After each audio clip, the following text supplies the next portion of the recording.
Workday for today's webinar in partnership with Workday and Ikorio. As we're waiting for people to trickle in here, we're just going to give everyone a couple of minutes to kind of get settled, and then we will get kicked off with today's content. So thank you all so much for joining. We'll get started here in just a minute or two.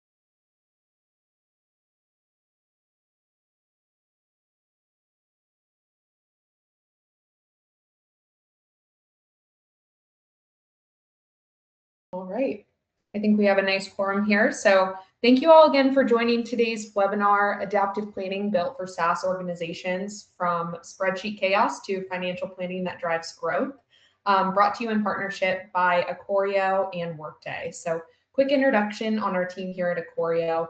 At Ikorio, we are proud to be recognized as a Platinum Solution Implementation Partner for Workday Adaptive Planning, which is the highest accreditation that gets awarded to any partners in the Workday ecosystem on a basis of the number of customers that we do support on a consistent basis, the team we have in place to support our customers, and the volume of success that we see our customers gain out of adaptive planning.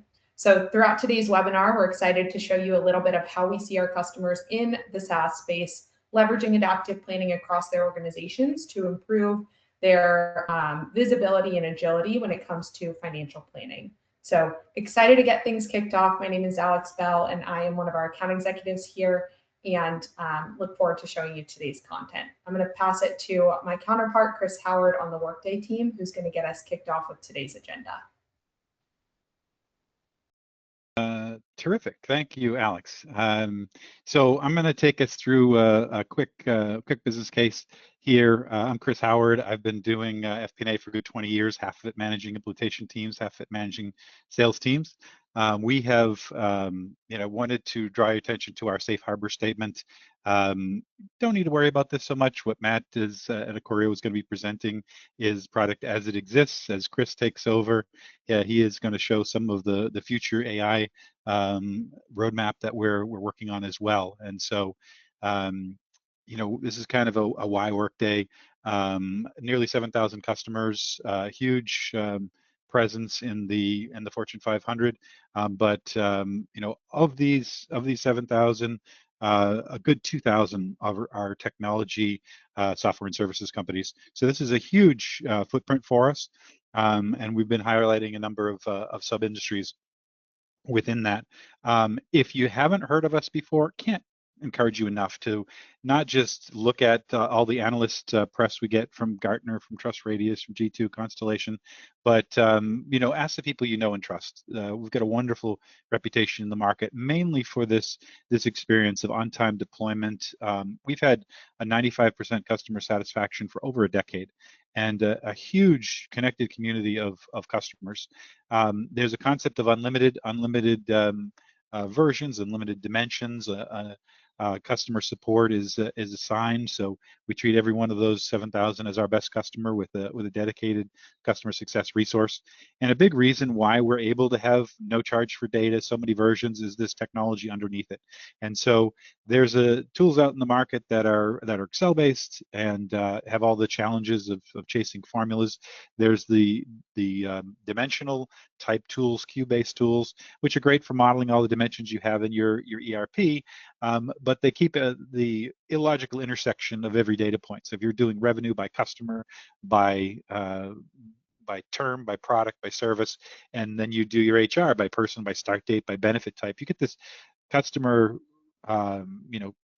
revenue and benefit start date intersection that's nonsensical, and it's most of the white space. So by having a technology, an intelligence layer on top of the database, we only calculate what you need. So the database is very light, and you're able to put all this richness without stripping it as you roll up. There's just some of those 7,000 customers in this kind of healthcare tech, and we have Kodiak on there who's going to be speaking about their experience with Adaptive. But these are just some of the use cases that folks are doing in Adaptive. We're going to focus mainly on the financial planning use cases today, kind of revenue modeling, SaaS revenue, consumption revenue, expenses and reporting. But understand we can do all kinds of workforce planning, like automating the headcount reconciliation and resource allocation, the benefit modeling, all kinds of operational. If you want to do your support, your services, your project planning, and the like, your marketing. The value comes from these basic pillars. We can do an elaborate ROI for you, but the base is accelerating cycle time. So faster reporting cycles, faster forecasting cycles, faster annual. 93% of the customers say they sped up those budgets forecast reporting by 30% or more. 90% report high value tasks. And so ultimately what happens is it makes your role much more strategic. We've done a lot with AI over the past years.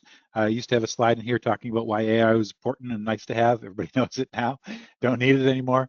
We have a natural language interface and contextual help. So wherever you are in the tool, you can iterate with the LLM and ask it to find resources for you. You can also do data exploration, and we're going to show Chris, my colleague Chris, is going to come in and show some of this. And we also have an engine, adaptive decision intelligence. So this is connected to all of the data within the system, but also allows you to drop other files like you do with any LLM and have them line up to the semantic models, so that if you have something that you haven't built in, some type of new revenue or new acquisition or it knows the business logic, it knows the finance logic. It'll say, hey, this is a level of your organization, this is an account, this is a dimension. It knows the business logic, and so this is kind of the direction. We're going to show that as well. And so that's my brief introduction. I'm going to hand it over to back to Ikorio and Matt. Absolutely, Chris, really appreciate that introduction. Let me go ahead and start sharing my screen over here. All right, fantastic. Well, I'd like to do just a quick introduction for myself. Matt Harbison here. I lead our adaptive planning practice at Ikorio, have been with Ikorio for the better part of a decade at this point. And during that time, it's been spent entirely in the adaptive planning space, from project implementations to solution consulting, leading demonstrations and strategy conversations, similar to kind of what we're going to be running through today for our SaaS organizations that are out there. As we have people on the line that are not familiar with Workday Adaptive Planning, I do want to take a quick pause and just mention a couple of things that we're seeing on the screen before I dive into some of the revenue forecasting that Chris was talking about specifically. Now, this SaaS perspective that is built really allows us to walk through the entire planning process for SaaS organizations, from high-level management view or management KPIs that may be important for management teams, through revenue forecasting, through personnel planning, through operating expenses. But one of the things that is really important about Workday Adaptive Planning is the ability to leverage unlimited version capabilities. So as we're in this SaaS perspective, we're doing so inside of our annual operating plan for 2027. One of the differentiators in the marketplace when it comes to EPM tools out there is the unlimited version capabilities of Workday Adaptive Planning. Now we're going to be operating inside of the annual operating plan here, but it'll also spin up some what-if scenarios for us along the way. In addition to our version settings, we also have our level settings. Levels for us represent our organizational hierarchy and just allows us to plan at a particular level or drive our users to their level in order for them to complete the planning process. So whether we're inside of a perspective like the one that we're starting out inside of today, or a report or another dashboard, all of our users are going to be securely squared away in their part of the organizational structure. So levels is how we secure things. Versions is how we spin up just different financial scenarios and budgets. Now, I'm inside of this SaaS perspective, which is that group of dashboards that we talked about before. And this really, for those who have not or are not familiar with Workday Adaptive Planning, dashboards and active dashboard functionality has been around for years and years and years from Workday Adaptive Planning. It allows us to take these complex operational and financial processes and really make it really easy, a place that is a one-stop shop for executives and financial planners and HR executives, leaders really to come in and understand what's important to them. So you can see I've got the most important KPIs to me as a business leader and a SaaS organization. I want to know what my recurring revenue looks like. I want to look at what my rule of 40 is, if I don't have any projected churn coming through. All of that is buttoned up nice and neat here for me as an organizational leader. You can see I can then progress into something like top-down targets or getting into bottoms-up revenue. But since this is an adaptive planning webinar, what I want to do is highlight some of the more recent functionality that has come out from Workday Adaptive Planning and target it a little bit up to or gear it towards SaaS organizations specifically. So I'm going to move over into my next tab, which is our Planning Hub. Planning Hubs came out about 2 months ago from Workday Adaptive Planning. And Planning Hubs take our active dashboards and really, it's really our active dashboards on steroids, meaning we can have this one-stop shop that we had from active dashboards, but add everything else that Workday Adaptive Planning has as a system, and allows us to look at things like, AI-generated KPIs, tasks, workflow or processes that I have as an organization.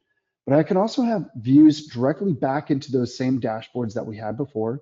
So that same familiar view that we're looking at, still looking at the KPIs that are important to me, and then still being able to navigate across versions, across levels, across time periods. So I can complete the entire planning process just as I would in a dashboard perspective.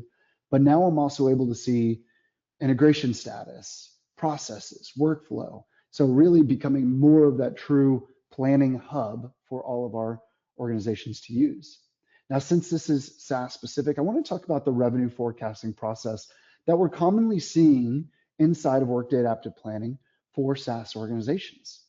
So I start out in this top-down view for us. Really, top-down is just target setting for us that allows us to really track or keep tabs on where we are coming in over the course of the year.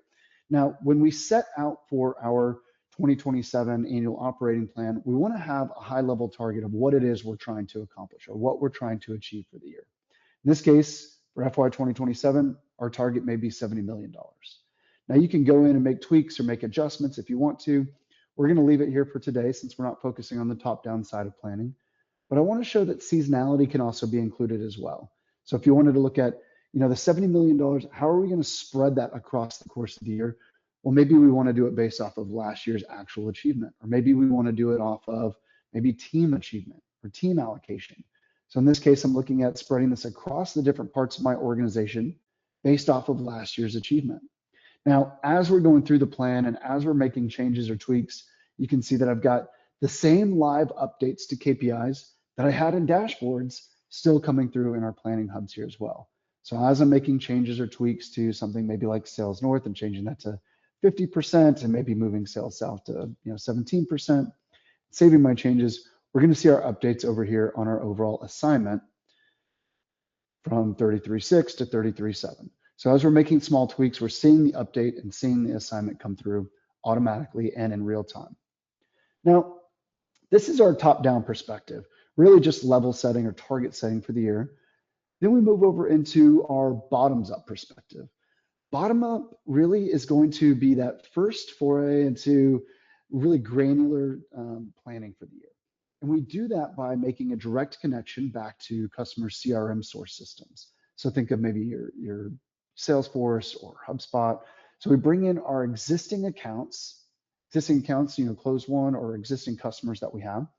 Now we can bring this in by account owner, we can bring it in by a particular product that we sell. But what we want to have is start dates and end dates for these particular contracts or forecasted start dates and end dates. We can include things like retention assumptions or renewal assumptions. If we think somebody's going to renew their contract, is there going to be any type of uplifts? Do we believe that there's going to be any type of increase or change from a renewal perspective? All of that can be done on an assumption or a what if scenario basis here for us. Similar process exists for our pipeline opportunities as well.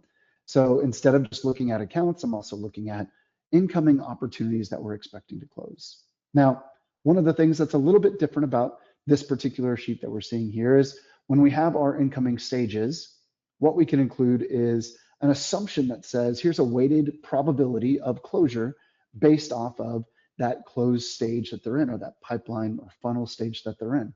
So we can do weighted pipeline probability as well. Ultimately, when we pair our existing accounts up with incoming opportunities, what we're able to do is start to generate a ARR snowball model. So we're taking existing or beginning ARR that we have. We're starting to factor in things like churn or renewal expectations here as well. We can also pull in information specific to maybe data coming in from our CRM from maybe a 45 or 60-day pipeline, and then also start to work in overrides on top of that as well. So ARR snowball modeling, very, very flexible, allows us to bring in data from our CRM source system. And then as we're going through, what we can do is we can also include links to reports directly inside of our dashboard or inside of our hub here as well. So if I wanted to start to look at maybe amended ARR, if I wanted to look at what our ARR forecast is on a customer by customer basis, I could also include filters for things like particular products. If I wanted to look at maybe what does my ARR forecast look like on a product by product basis, I can include this directly inside of my hub. I can include it as a view inside of the hub or as a link to my report here as well. So a lot of flexibility when it comes into traditional SaaS-based ARR and MRR forecasting. Now, taking this a step further, because what we're starting to see more and more of is consumption-based or usage-based forecast modeling for our SaaS organizations. And that really starts with making driver-based assumptions, which is becoming an essential part of planning for SaaS organizations, where we're looking at churn rates and we're looking at renewal rates.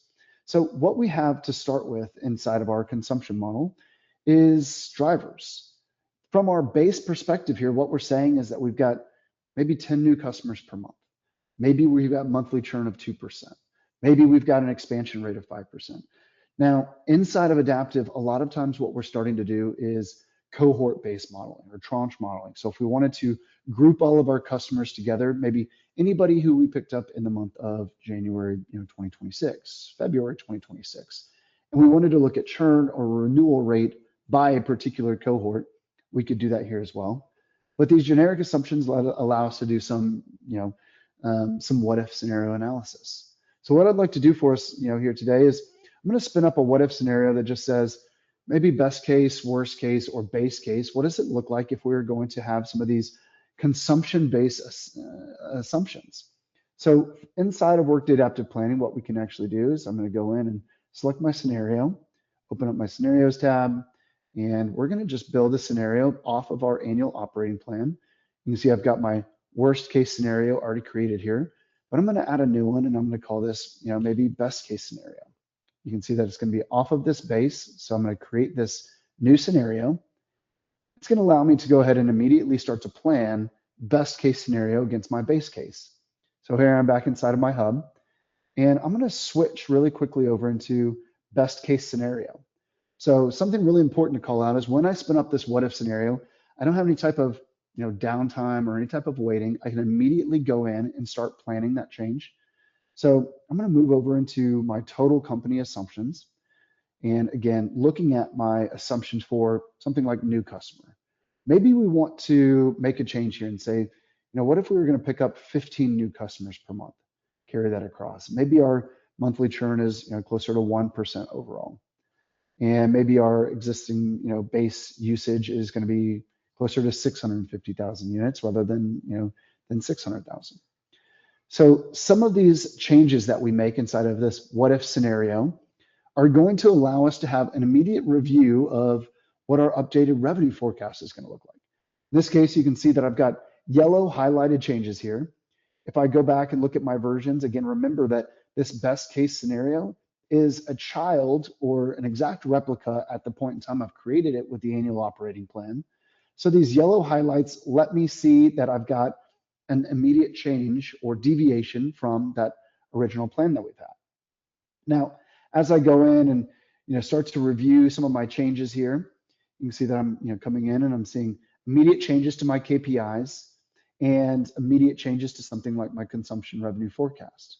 So inside of my best case scenario, starting with my beginning customer count, so what I knew that I ended 2026 at, coming in and saying, okay, here's what we're expecting from a new customer perspective across all of our levels, of course. So 15 new customers per month across North, South, East, and West. So 60 new customers. Here's my forecasted churn assumptions. Here's my, my forecasted renewal assumptions, ending in my total ending customer count. Now, the adjustments to any of our usage metrics allow us to look at, forecasted usage. One of the assumptions that we can also work in, just like we did when we were looking at our ARR forecast from that top-down perspective, was how does this break down in terms of seasonality? What are we expecting from a seasonality perspective? Because ultimately that usage that we have, the 650,000 units, how is that breaking down across the course of the year? How is it breaking down across all of our customers? Maybe we've got spikes depending upon seasonality of summer or around the holiday season, so we can factor in seasonality on top of our usage as well. Ultimately, what that allows us to do is get into our total core projected revenue, any type of premium upsell revenue for a total revenue perspective. But this is just looking at the best case scenario. We want to say, okay, the purpose and the point of doing something like what if scenario analysis is to be able to do version to version comparison reporting here as well. So inside of this hub, what we can spin up is a consumption comparison report. So here I've got my annual operating plan or my base. Here's my worst case scenario. Maybe I want to pull in, let me open this up and pull in best case scenario. So now I've got annual, so my base, my worst case scenario, my best case scenario. So really easily, really quickly, I'm able to see what does revenue forecast look like for me, total revenue, if all things hold constant and we add about 10 new customers per month at the same rate that we're expecting. What if we drop down and we're about half of that? Or what if we exceed and we go up to, extra 50% here? What does our revenue forecast look like in all of these different scenarios? Now, this is a simple report just meant to show what our customer count is, what our expansion rate is, and what our revenue forecast is. You could continue adding multiple accounts here. You continue breaking this down by different levels, different dimensions.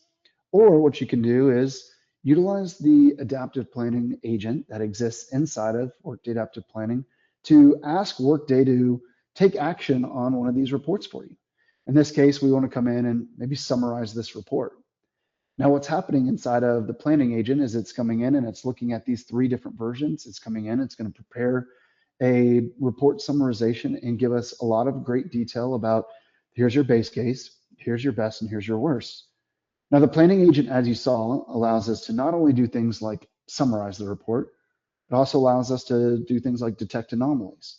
You can see here I could have typed in inside of this natural language interface, do this or do that, summarize the report. I could have typed that in directly, but Workday's built in some quick access selections for us from that planning phase. Now, you can see that I've got, here's the operating plan versus best and worst case scenario, comes in and see revenue volatility, percentage increase, all of these different facts automatically coming in and letting us know that here's the actual summarization of this report.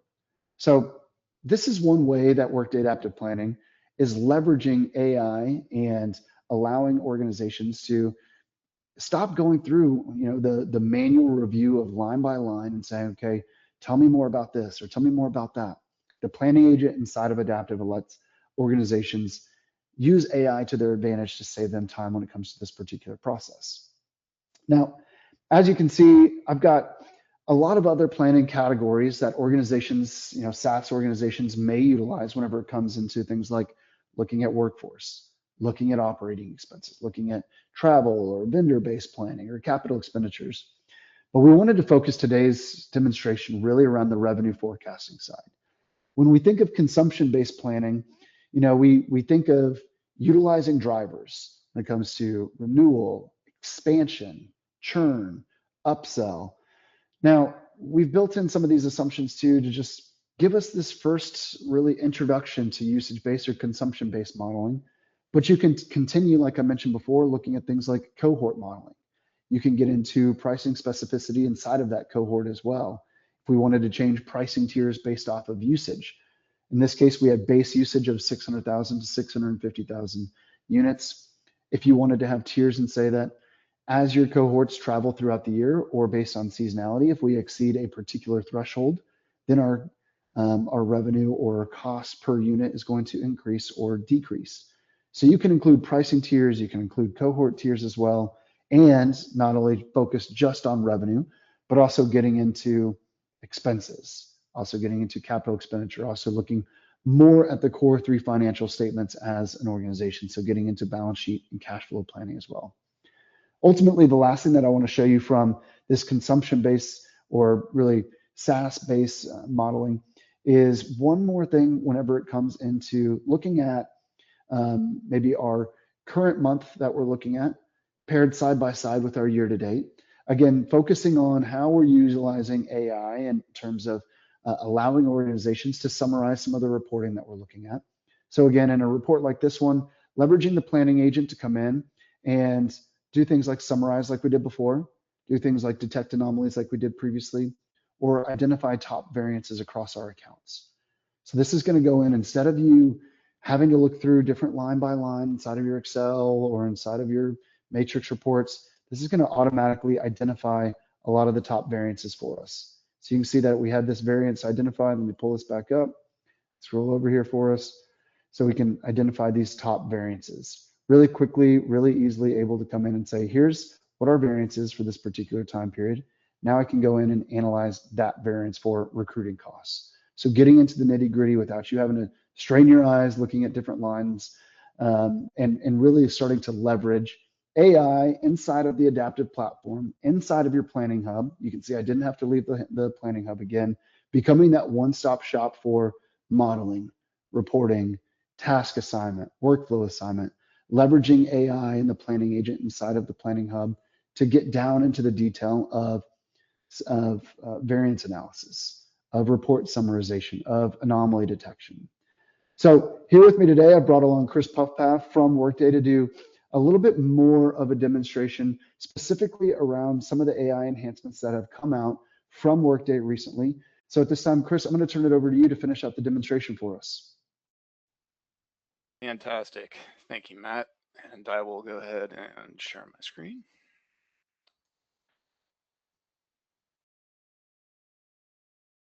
All right. So before we get started here, folks, just a quick introduction. My name is Chris, the second Chris that's joining you today. And I'm a solution consultant here at Workday, focused on all things planning.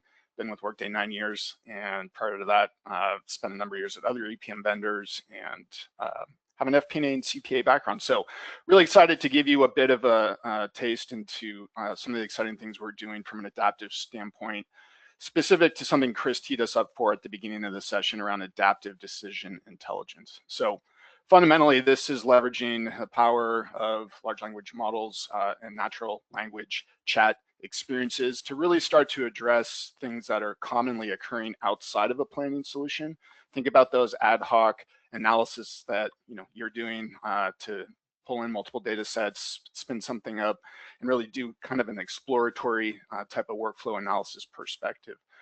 And that's exactly what I'm going to take you through here in the next 4 or 5 minutes, is a quick vignette, piggybacking on Matt's discussion around some of the ways we can start to model and budget and forecast top and bottom all of your P&L from a SaaS perspective. This is, again, really an exploratory kind of analysis wherein in this situation, I'm logged in as Sarah.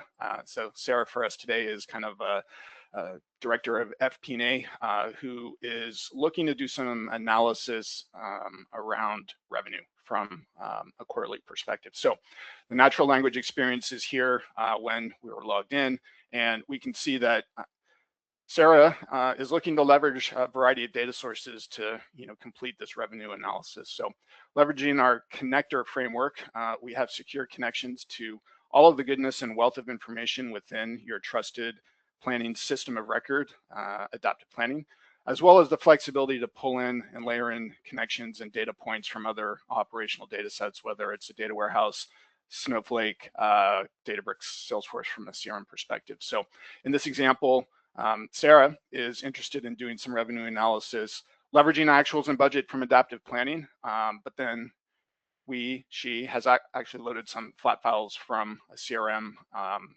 as well as an HCM solution as well. So we're going to have the agent here run through a bit of an analysis so that we can analyze Q3 performance. And so what adaptive decision intelligence is actually doing at this point is it's reading column headers, it's figuring out dimensions, it's figuring out measures and how these files fundamentally relates. And it's even detecting that there are some things that want some input from us, and it's asking for clarification before it builds this model. So do we join on these particular columns? Should I join this, recognizing that this is region in one area, this is planned revenue in another. Do you want us to pull in attrition into the model? So at this point, we'll give it some clarification.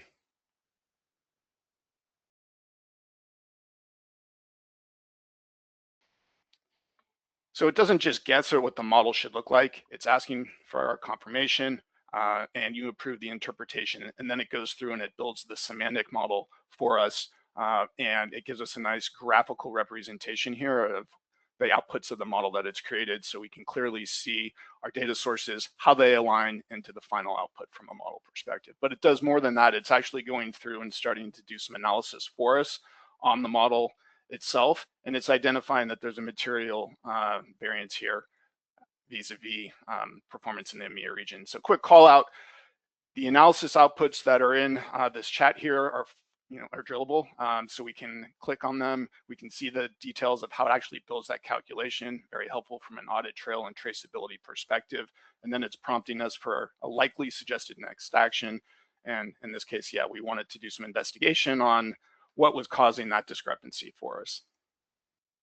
So at this point, it's comparing actuals to budget across regions. It's looking for the outlier. And what we're going to see here is it's generating a view based on the question that we put into the natural language interface.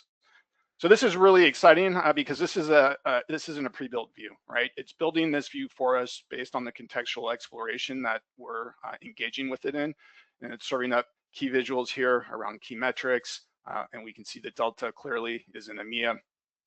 And we have a variety of formats for how we can consume this analysis. And then we can continue to drill in and focus in on EMEA, very much in a hybrid interaction, wherein clicking on the canvas, Sarah can now drop that into the prompt and continue the conversation, okay? So as we're investigating this, what we'll see is that the root cause analysis is being generated for us. We can see as the model is crunching through and determining what the challenges were, it was fundamentally really about, we had three reps that departed in April to May, which is explaining essentially that material difference in the EMEA region. So at this point, it's a probabilistic guesstimation, so to speak, as to what the large language model is assuming is the root cause. We may want to make this a little more ironclad and have it actually run a statistical regression for us, right?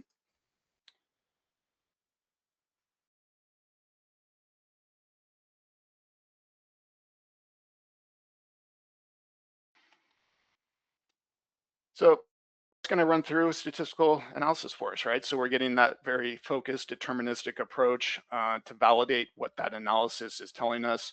Again, yeah, we can see here that it's really a capacity problem, right? And that headcount's explaining 94% of the variance.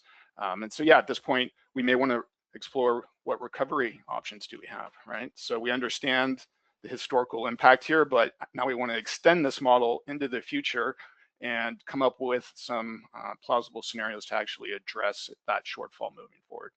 And it's coming up with 2 recovery scenarios for us: higher through replacements, increase the win rate, right? If we can. And we may want to continue this exploration and have it do a probability analysis for us and run a Monte Carlo simulation on top of this. So very easy to do this within adaptive decision intelligence. It handles the complexity of Monte Carlo, right? And it's presenting the outcome of those scenarios very much in a range, and will give us that suggested best approach and plan for leadership.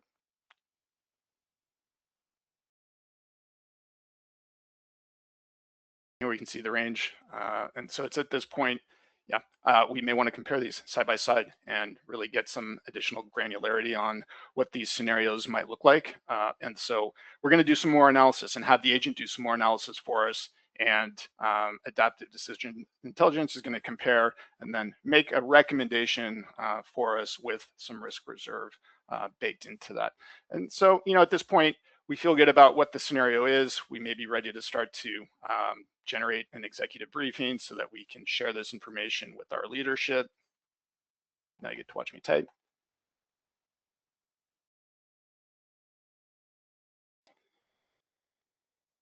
So it'll create a very succinct viewpoint here. So a little narrative that we can, blast into an email, we can dump into Slack or Teams, visual representations that we can present or export to PDF, again, with that eye towards sharing it with our leadership. And then once we're done and we feel good about this, again, leveraging the power of the connectivity of the Workday Adaptive Planning platform, this analysis can be committed back into our planning system of record, and it'll give us a preview of the mappings as to where it's going to go. So we have that source, we have the target, and we have that one final check before we can approve and write this back to Adaptive.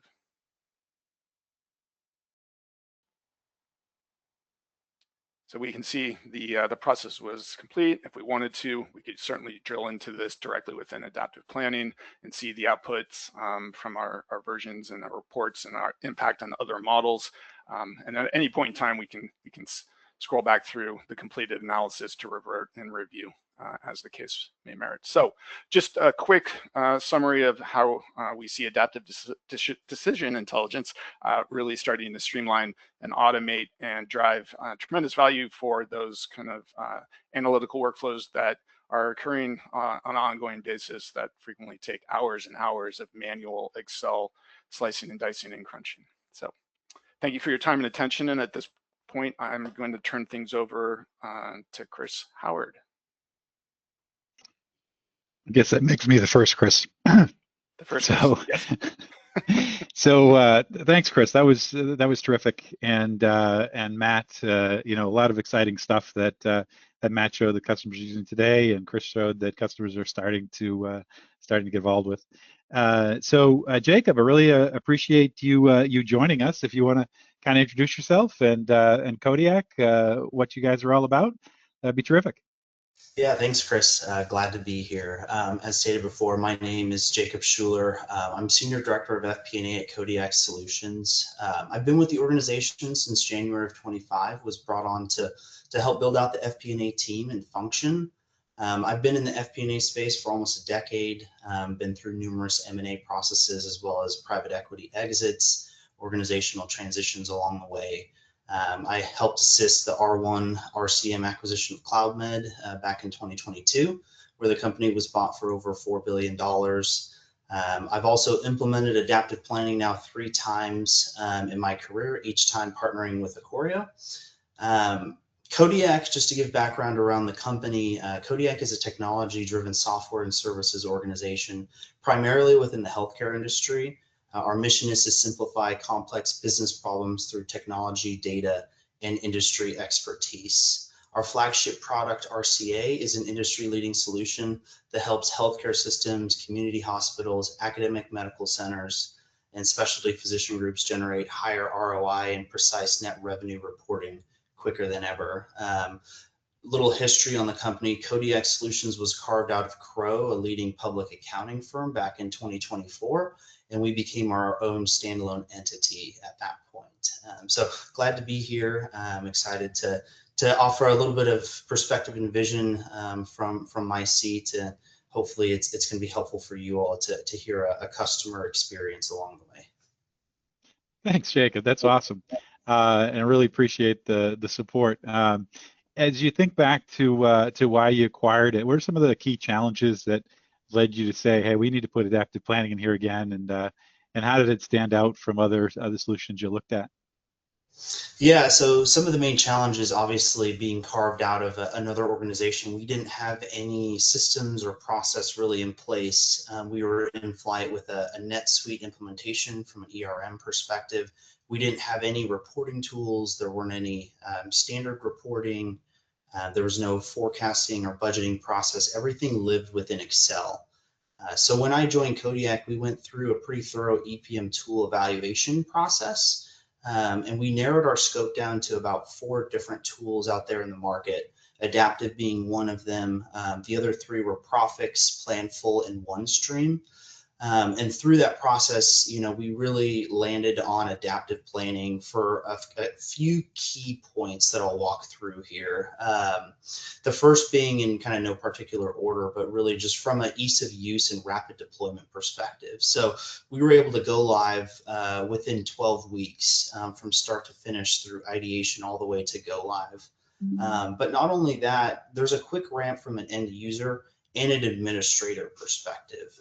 So once you kind of get a feel for the system, it's really quick to be able to build views out, reports out from an end user or even from an administrator perspective. And so that was a key decision point on why we decided to go with adaptive planning. Another one being flexibility and scalability. So you've kind of heard alluded to through the team here, adaptive evolves with your business. Scale up really quickly, easily, multiple scenarios. It evolves with your business. So as we have organizational change, we acquire businesses, adaptive scales up and down with your needs.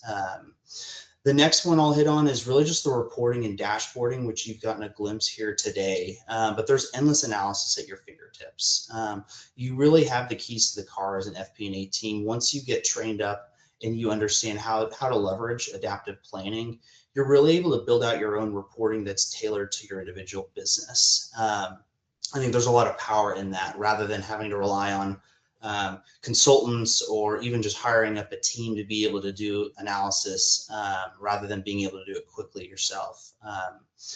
The next one is really just user-based pricing. So it keeps cost for the end user and the company down. It balances costs with also features and usability. One of the other points, obviously, I alluded to earlier, but I've implemented adaptive twice at prior organizations, and both time with Ikorio as our partner. And I built a strong level of rapport with Ikorio, but also a deep understanding of the system. So it made sense for us as a business, me stepping in and being the FP&A leader, to go forward and choose adaptive planning. The last 2 I won't belabor here, but a few other points is the level of integration that you have within adaptive planning. So like my idea was to really tap into as many different systems across our organization to make adaptive planning the one-stop shop, the true source of truth that we were lacking when we were living in a bunch of spreadsheets, being able to pull that all into one cohesive, consolidated system. And then the last one, which you've also seen here, is just continuous innovation. So Workday is always looking at improving their products, staying on the front cutting edge in terms of rolling out new features through their release cycle. And so those are just a few points along the way that really led us and drove us to choose adaptive planning as our EPM of choice. That's terrific. I appreciate sharing that.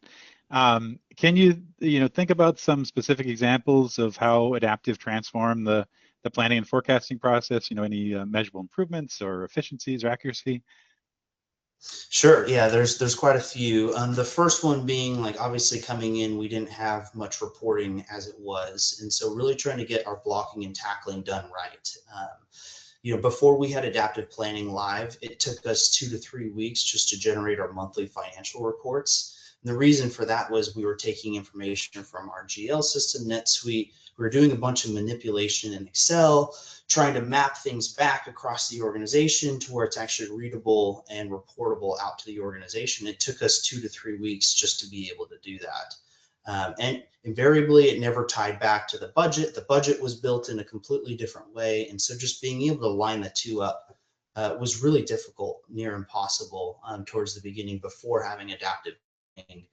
But now that we have the integration with NetSuite, it takes me 5 minutes to pull in monthly results from NetSuite. It populates the adaptive model. All I have to do is click a button and refresh all my reports, and I have that at my fingertips. Revenue growth, gross margin, adjusted EBITDA, the balance sheet metrics, capital liquidity metrics from a cash flow perspective.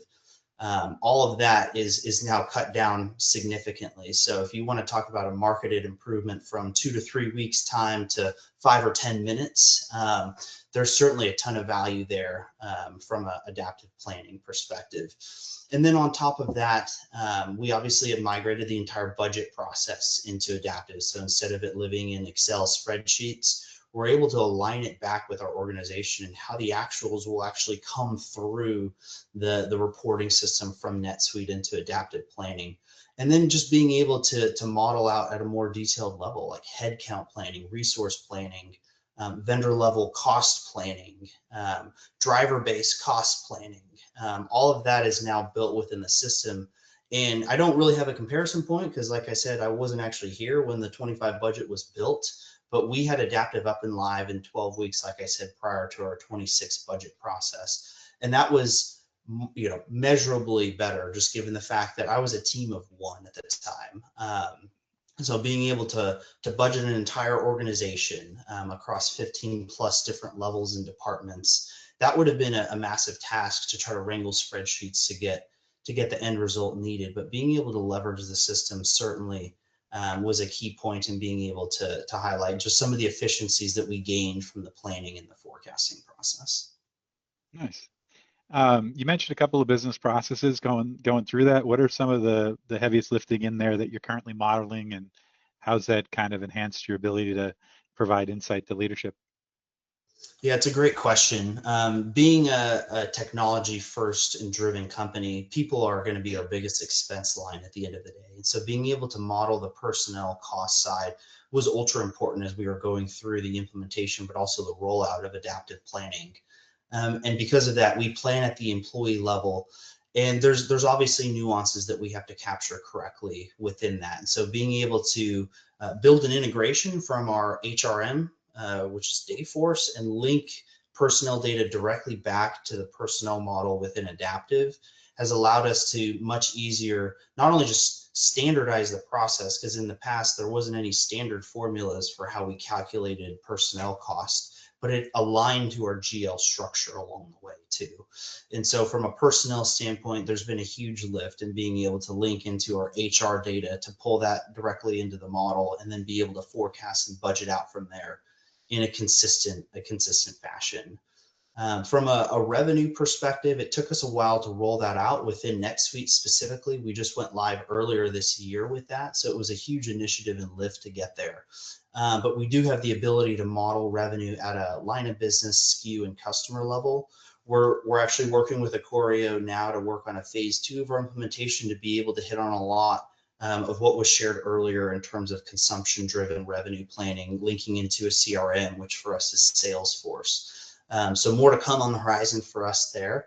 And I'll hit on a little bit later just in terms of some of the insights from our implementation process. But being able to understand what's, phase 1 versus a future phase is also important in terms of being able to just allocate your time and resources appropriately. And then, a few others like vendor costs I alluded to earlier. So we have a lot of PE, product engineering, and technology vendors that we need to really keep our eyes on, especially from a tech stack perspective. So being able to see the actuals at a transactional level and vendor level, and then be able to plan at that same level was virtually impossible when we were living in spreadsheets. So being able to have that directly within the system in an easy planning view is certainly a huge lift during a budgeting and a planning process. Nice. We hear that a lot. You kind of mentioned integrating.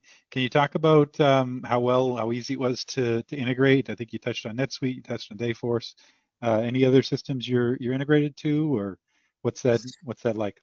Yeah, so for the most part, we're tapping into our ERP, which is NetSuite. And obviously, like I alluded to earlier, we were able to cut that integration process significantly down. We worked with the Ikorio team to be able to get all the backend requirements completed, to be able to call the data via API integration from NetSuite into Adaptive. You're doing some data transformation along the way, obviously, to get it from your reporting system into adaptive planning. But a huge lift in being able to just pull the data directly, set up a task where it automatically runs, during monthly close. So I don't even, I can be sleeping or I can be doing another task, and it's actually going to be refreshing my data on a regular basis. Dayforce, which is our HRIS system. So we've been able to build out an SFTP process where we're pulling reporting data from Dayforce and taking that headcount and personnel information over into Adaptive, dropping it into a workforce snapshot. So I have a current view of what our hiring plan is and everything from an actual standpoint coming over from the HR system. And I have that at my fingertips. So I'm able to know who we're hiring in the organization, and reconcile that back and make sure that we're staying on plan. And then Salesforce, which is our CRM, currently in process right now, but we're taking Salesforce and contract data and rolling that into an ARR model, much like what Matt was sharing earlier, in terms of an ARR walk forward or snowball. So that's currently in flight, and we're excited to see where that takes us. But from an integration perspective and approach, really, like I alluded to earlier, we want Adaptive to be the main source of truth. And so tapping into as many different systems across the organization just allows us to extract more value from adaptive planning. If anybody has any questions they want to throw in the chat, we can try to, for any of us, we can try to get to them. Or but let me ask you one more question here. Looking back at this whole implementation journey, any key success factors, lesson learned across this 3 implementations, as for others that are thinking about implementing something like Adaptive? Yeah, I think, there's a couple suggestions or recommendations as I've gone through this a couple times. I'd say one of the biggest lessons is have an end goal and plan in mind that drive your expectations and requirements throughout the implementation process. Understanding what your true end goal is in mind and having a plan to get there will help through the ideation, but also the build out process to make sure that you're staying on track and marching in the right direction. And then I think another key point is just also realize that systems are only good as the quality of the data that you're putting into it. And so there might actually be instances where you need to further upstream work with your accounting team to fix process in order to generate better results from Adaptive. The ETL and the data transformation process within adaptive planning is bar none. But it's obviously beladen to in requirement in terms of the data from your ERP being in a cleaner fashion. It may be you may need to work with accounting in terms of fixing process.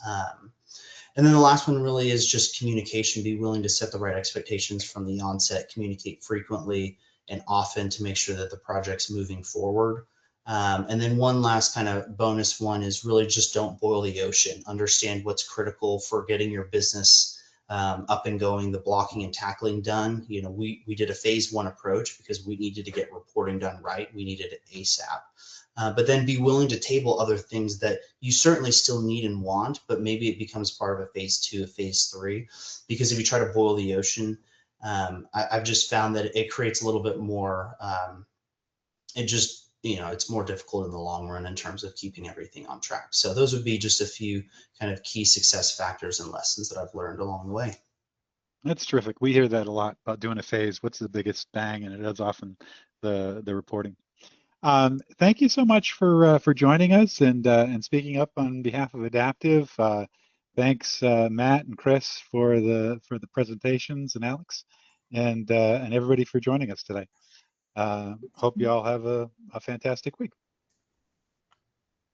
Wonderful. Thank you all again for joining us. We really appreciate you taking the time. Hopefully this gave you a practical look into not just what adaptive planning can do, but how we actually see organizations evolving their approach on planning, forecasting, and decision-making overall. So if anything we discussed today resonated with you or with the challenges that you face as an organization, we would love the opportunity to continue the conversation. So please feel free to reach out to the follow-ups that we'll be sending from both Workday and Ikorio. We would love to coordinate a time to connect directly and learn a little bit more about the challenges you face. Thank you all again, and I hope you have a great day.